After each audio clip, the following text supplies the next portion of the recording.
జహీరాబాద్ మనకి ఇక్కడ బ్లూ ఇచ్చారు.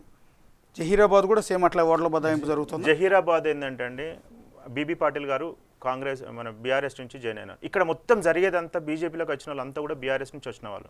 ఇదంతా బీఆర్ఎస్ గెలవదు, క్యాండిడేట్లను గెలిపిస్తుంది. మీరు గుర్తుపెట్టుకోండి, బీఆర్ఎస్ గెలవదు.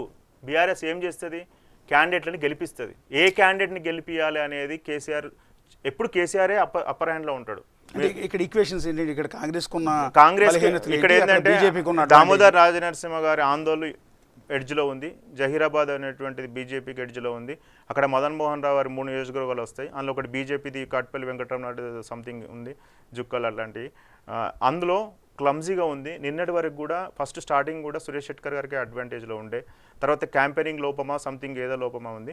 ఈ ఆందోళన తర్వాత మదన్ మోహన్ వారి కాన్స్టిట్యూన్సీ ఎల్లారెడ్డి అట్లాంటి వాళ్ళు కాపాడితే అది బయటకు వస్తుంది అన్నది. ఈ 2 రోజులలో కాంగ్రెస్ పోల్ మేనేజ్మెంట్ కనుక సరిగ్గా చేయగలిగితే అది ఈజీగా బయటపడిపోతుంది జహీరాబాద్. సో ప్రస్తుతం అయితే ఇక్కడ కూడా ఓట్ల బదలాయింపు జరుగుతుంది. ఓట్ల బదలాయింపు జరగడానికి జరిగితే గెలిచే అవకాశం ఉన్న స్థానం బ్లూ అనుకోండి మీరు. ఓకే ఓకే ఓట్ల బదలాయింపు అంటే బీఆర్ఎస్ నుంచి బీజేపీ. గాలి అనిల్ కుమార్ ఉన్నారు, అతను టీఆర్ఎస్ నుంచి వచ్చినారు. ఆయనకు 1 లక్ష 2 లక్షలు పడతాయి. కొన్ని బూట్లలో సైలెంట్ అయిపోయింది అనుకోండి, సరిపోతుంది.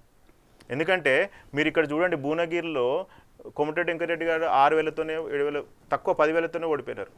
ఎక్కడ పార్లమెంట్లో అంతకుముందు మదన్ మోహన్ రావు గారు కూడా జహీరాబాద్లో 10,000 మెజార్టీ లోపుతోనే ఓడిపోయినారు. సో ఇక్కడ ఏమవుతుందంటే ఇట్లాంటి బదలాయింపు ఈ స్ట్రాటజీ సరిగ్గా అమలు చేసుకోకపోతే తక్కువ ఓట్లతోనే ఓడిపోతారు. For more videos like this, subscribe Big TV channel.